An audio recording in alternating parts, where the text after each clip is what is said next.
How much do you know about your 401k? In today's video, we're going to be looking at some very common questions that Americans cannot answer when it comes to 401k and when it comes to 401k plans. So I hope to enlighten you with our first question, which is the most basic question: what is a 401k? A 401k plan is an employer-sponsored plan, and it is a smart way, and for a majority of Americans, the absolute biggest retirement account that you will ever have. It takes money from your paycheck, puts it right into a 401k, and of course, it does have much higher contribution limits in comparison to the IRA accounts. Second question: what does employer matching mean? So with a 401k plan, this can mean a variety of things when it comes to matching. Now, if your employer matches a percentage, meaning that you can contribute 4%, your employer will match that 4%. You will get a dollar for dollar match up to that first 4%. Now, we've also seen a couple variations of this, including a donation that is up to a certain dollar amount, where regardless of what you put into your 401k, your company's going to kick in $2,000, $2,500. Or some of them match like 50 cents on the dollar for the first $5,000. There's a lot of different ways. So understanding the benefit and understanding exactly how your company matches that 401k is imperative. Now, the third question: is there any contribution limit with 401ks? Like we just talked about, yes, there is. As it sits right now, it is $23,000 for 401ks. Now, that is your employer contribution. If you're over the age of 50, you can also contribute an additional $7,500. Now, this is adjusted every single year. The total contribution that can go into a 401k is capped at $69,000. Now, that is a contribution or a cap that is built by the IRS, that is built by the government. And that $69,000 in total is a combination of your employer contributions and your employee contributions. So remember both of those.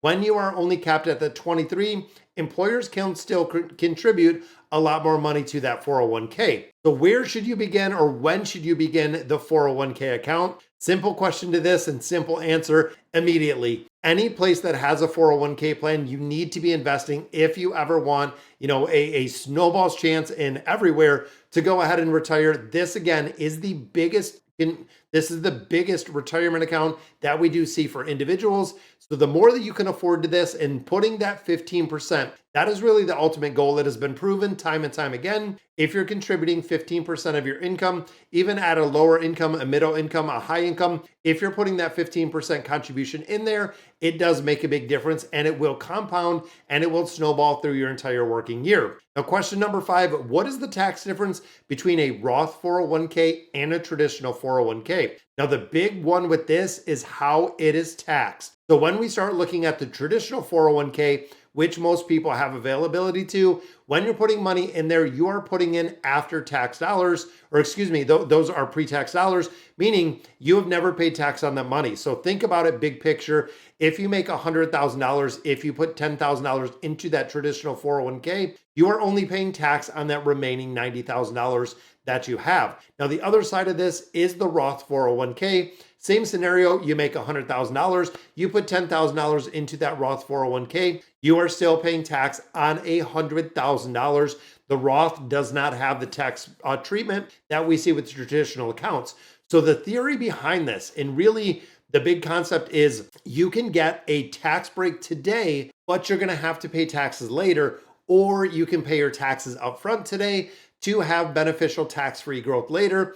When you look at apples to apples, the Roth variation always comes out on top because of the compounding interest that is in there. So you think about, again, putting that $10,000 into both of these accounts. If they're growing by 10%, when you start getting to the point of getting taxed down the road, and if you get this account to a big number, I'm talking $2, $3, $4 million, there's going to be a point where your tax bracket is going to be and can be higher than your working years, depending on exactly where you are. So looking at question number 6, are employers required to offer 401ks to their employees? The answer for this: many states, yes, they are required to. Some states there are not, and they do not require automatic deductions which again, you're going to see this is changing in the future. A lot of places, and I know government regulation, I don't know what's going to happen when Trump takes office, but they were talking about using a couple tax benefits and also making it mandatory for 401k contributions. So if you're working, you're putting a certain percentage towards retirement accounts, because what's happening as we see it today, a lot of people are working their entire working life. They're getting to retirement. They don't have any money saved because while they were working, they were not making any contributions at all into the 401k, even though it was offered, even though there was a match, there was no and really nothing that was compelling them to save any money. So question number 7, I saw what happened in 2008 and 2009 with the 401k accounts. Is it a risky investment? Now, if you think of when the housing market really took a dive, investments took a dive, we've seen them lose about 30 to 50% of their value. Now, since then, if you stayed invested, you would be up tremendously from that point, even though the market does have some fluctuations. Anything major like that, we've seen the exact same thing kind of happen with COVID. I mean, the year after COVID, we've seen a pretty big decline in the market. It happens. Market fluctuation is not looking at a year or even looking at a couple years. It is looking at 5 to 10 year spans. When you start looking at 10 years, 20 years, 30 years, is it a risky investment? No, it is, again, where a majority of people are. There is no question, though, in the market, your money can be at risk. Good news is they have a lot of, high risk funds. You have your medium risk, you have your low risk. Even some of the 401k plans that are offered at my employer do offer bonds, which of course are almost no risk because of course, if you're buying government bonds, if you're buying corporate bonds, there's a little bit of risk, but not what you're going to see with investing in the market itself. But when it comes to big picture, investing in the market is the way you see the growth. Taking the risk reaps the reward when it comes to investment accounts, when it comes to be invested. And again, thinking about something like the S&P 500, average return has been around 10.4%. So if you put it in there for the last 40 years, your average return, give or take a couple, is about a 10% return in that investment account. Even though there's risk, yes, there is. There can be mitigated by really making contributions and doing dollar cost averaging, which is exactly what you're doing when you're making those contributions every 2 weeks with your payroll cycle. Question number 8, how much should be saved in my 401k? Again, this really depends on 1, how much you can set aside for retirement, how much you can afford. Number 2, what is not going to cripple your lifestyle? So what I don't want to do, and really the way that I ballpark this is if your employer offers a match, again, let's say they offer that 4% match, you are going to get that 4% match. That is where you're going to stop unless you have all of the high interest debt completely paid off. It is eliminated in its entirety. What I see happen in being a financial counselor, I do see this quite a bit. What happens is you start worrying about the high interest debt. You're doing the snowball method. You're paying down that debt. It's taking you 3 years. It's taking you 5 years. During that time, you had a couple setbacks. Well, now you're 7 years in, you still have a little bit of debt. Those 7 years have been 0 401k contributions. Those 7 years have been 0 matching contributions at that time. And there's going to be a time where, for a lot of us, people are going to carry debt. As long as you're getting at least the very bare minimum of the matching, you're at least making some progression, you're saving something, and you're getting 100% return on your money. Even when you think about it mathematically, if you're getting 100% return on your money, high interest debt is at 30% with those credit cards. You're even getting a better return from putting money in that 401k versus putting in that high interest debt. Now, as much as I hate high interest debt, that should be absolutely the next thing you're looking to eliminate. Once you start a small emergency fund, then go right into really knocking out that debt. Question number 9, what age can you start withdrawing from your 401k without having the penalties? That is right. This is one. It is 59 and a half as it sits today. They can always make some changes, which they are changing the RMDs in the future. And we know even, I believe, 2033, it was talking about making RMDs mandatory now at age 75, which I believe this year it now goes to 73. So it is making a difference, but 59 and a half, you can start making money without the additional penalty that is taken with the early withdrawal. So let's say, for instance, you're 55, you take money out of your 401k, you're not only going to pay taxes on a traditional 401k, but you're also going to pay an additional up to 10% early withdrawal penalty out of that 401k. So they really sock you with a double kind of tax there. You do pay the penalty for putting the money in there. And of course, if you do take it out of a Roth account, you can take contributions out tax-free. And of course, you got to meet a couple other stipulations like the 5-year rule, but you can take contributions out tax-free. If you take any of the growth, they're going to tax you on there. So what is vesting? What is vesting in a 401k plan? This is question number 10.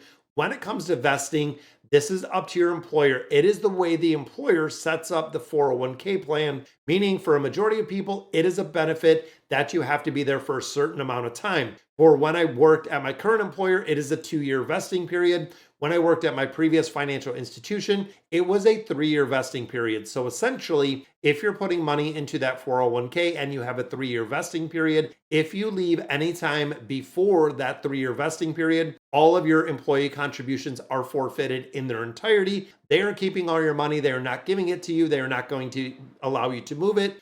It is going to be taken back from the employer. Now, your 401k, your contributions, those are always yours, but the employer portion will be pulled back and you will not have availability to it. Question number 11, what fees are associated with a 401k account? There can be a multitude of fees. You have to be very cognizant of it. Not only what you're investing in, what are the management fees, what are the maintenance fees? You should expect to pay around 1% to 2% of the total assets of your 401k. If you need a management and if you want a financial advisor, 1% is usually the normal. Now, if you put it into index funds, if you put it into ETFs, usually the fees are far, far less. When we start looking at something like our S&P 500 funds that have a 0.02 or 0.03 fee ratio, it is super cheap in comparison to having those funds managed. Like I said, most financial advisors, it is 1% that you're paying them essentially to babysit your money, depending where it is and how many changes they make. Question number 12,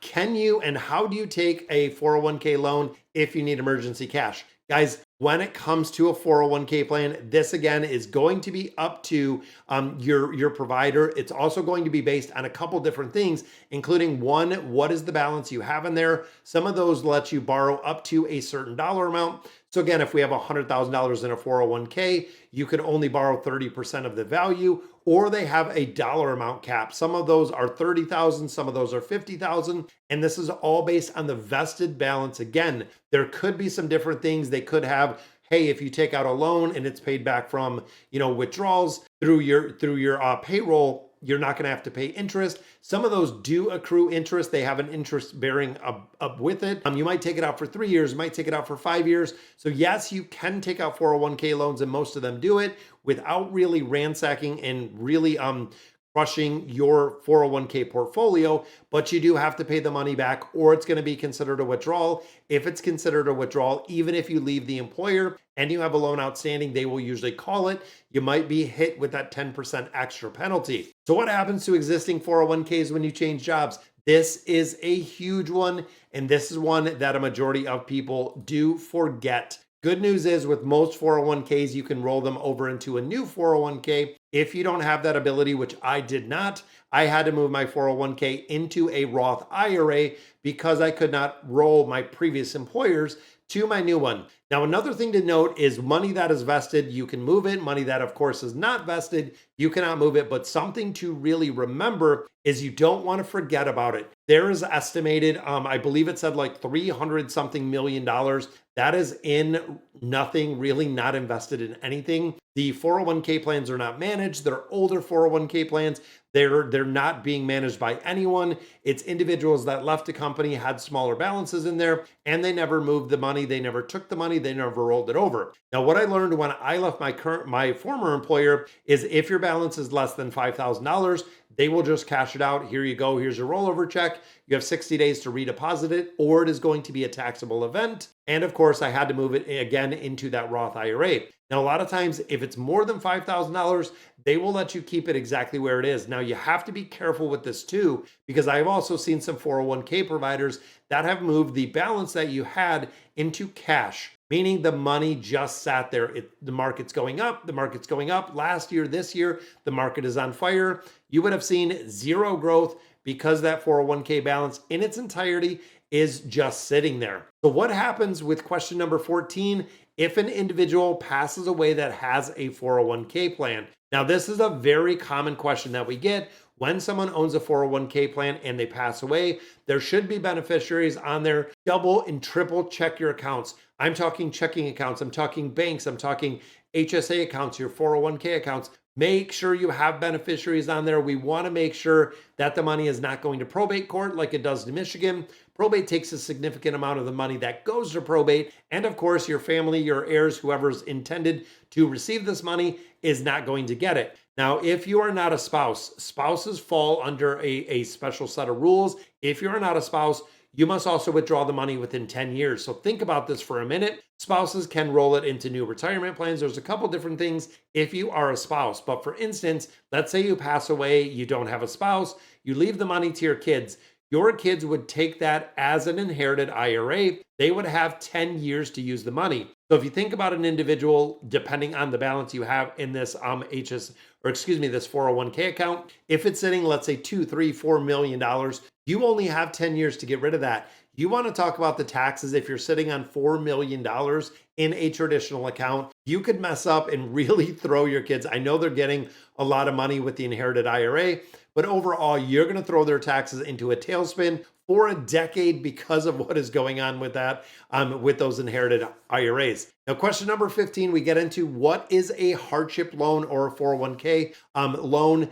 This can be a couple different things. Now, it is a very tough position where if there is a financial hardship, this is an emergency funding situation that they use. It is used to cover medical bills, make a house or vehicle payment, but a lot of people also use them as first-time home buyers, use them and use the money to do a down payment on the house, which essentially you're sacrificing your retirement account to put a down payment for a house. Now, of course, if you pull out money in a hardship loan, it could be taxed. It might be taxed. There could be penalties. You have to make sure, and again, run through it with your 401k provider and know exactly what you have going on. Question number 16, can you decline having an employer provided match to the 401k funds? Don't know exactly why you would do this. If you don't accept money from the employer offering a 401k fund, you can do so. You can deny the match if you don't want the match. However, there's very few instances that this would ever make sense. If they are giving you free money, take the free money. If you decline the matching funds, you're giving up free money. You're giving up the ability to build and really develop that 401k plan because you're giving away that money. Now, this is the big one that I get, and I see this one a lot. Can you set up a 401k plan if you are self-employed? If you're self-employed, you can set up a solo 401k plan, and they're built for this exact reason. If you are specifically self-employed, you can set up your own 401k plan, and you can make contributions, total contributions right now, up to $66,000 per year, $73,500 if you're over 50 years of age. You can set up your own 401k plan as an independent or a solo person. Now, do employers automatically enroll you in a 401k plan? For a majority of places, the answer is no, but some of them do by default. So for instance, what we do at my financial institution is every single year you get 1% increase. It coincides with your raise. So if you get a 3% increase in raise, your 401k gets bumped up 1%. You're making and saving 1% of the 3% you got. And of course, this goes up to 10%. That is at the point that the employer stops automatically increasing every single year, increasing your contributions into that 401k plan itself. Now, of course, you can opt back in for a majority of different times if you want to, but automatically, you know, a lot of people will do the 1%, then they go ahead, they reduce the contribution limit back down to 0. Then of course, the next year it does the exact same thing, goes back to the 1%, and it goes back and forth every single year. My best efforts in really getting people, again, to get that match at the very bare minimum, making sure that they have it. Now, question number 19, and this is our final question. Do I have different 401k options from my employer? Answer for a lot of people are going to be no. A lot of places are just traditional 401k plans only. There's no other option, but you can have a bunch of different investments. And some, like including mine, they offer a traditional 401k and they offer a Roth 401k. So you can actually get both of the variations in there. Now, you also do have to know what your company invests in. So looking at what we had in my 401k specifically, we We had a lot of target date funds. We had some large cap, mid cap, small cap, international bonds. There was a whole bunch of things in there, but knowing what you're investing in and doing your research, a lot of people just put money into the target date funds. A 2045, a 2055 fund through Vanguard does pretty well. But when you look in conjunction to a lot of the other things they offered where you could build a very similar portfolio that would do and has performed way higher than the target date funds. I'm talking over the last 10 years, it's outperformed about 10 to 15% with the versus those target date funds, which really does make a big difference when it comes to